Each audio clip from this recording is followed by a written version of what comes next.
मराठा आंदोलक मनोज जरांगे यांनी एक मोठा गौप्यस्फोट केलेला आहे। मंत्रालयात माझ्या विरोधामध्ये कट रचला गेला असा गौप्यस्फोट जरांगेंकडून करण्यात आलेला आहे। हा कट रचला जात असतानाच एक महिलाही होती असा दावा जरांगेंकडून करण्यात आलाय। या कटासंदर्भात स्टिंग ऑपरेशन असल्याचा दावाही त्यांच्याकडून केला गेलाय। तर पाहूयात जरांगेंनी नेमका काय दावा केलेला आहे। असा मोठा विषय सापडला आता 1 फेब्रुवारी 6 फेब्रुवारीच्या मध्ये मुंबईत काय भयानक कट शिजलाय पुन्हा माझ्या विरोधात।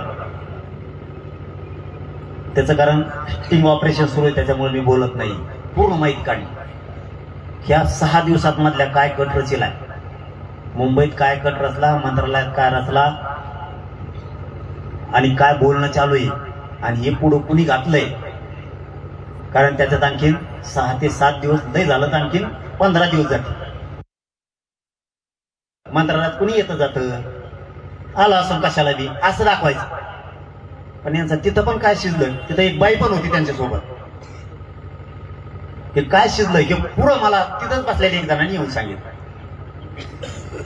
मीडियात काय बाईट द्यायच्या ठरल्या तेही मला त्यांनीच सांगितलं। माझ्या विरोधात जे षडयंत्र पुन्हा एकदा रचलंय ते मला त्याच्याच लोकांनी येऊन सांगितलंय पाठीमागच्या आठवड्यात म्हणतो मी तुम्हाला। मी लगेच सगळी यंत्रणा कामाला लावली, हे खरं आहे का बघा। आणि ते अर्ध जवळपास खरं होत आलं, कारण आतून गृह मंत्रालय कामाला लागलंय।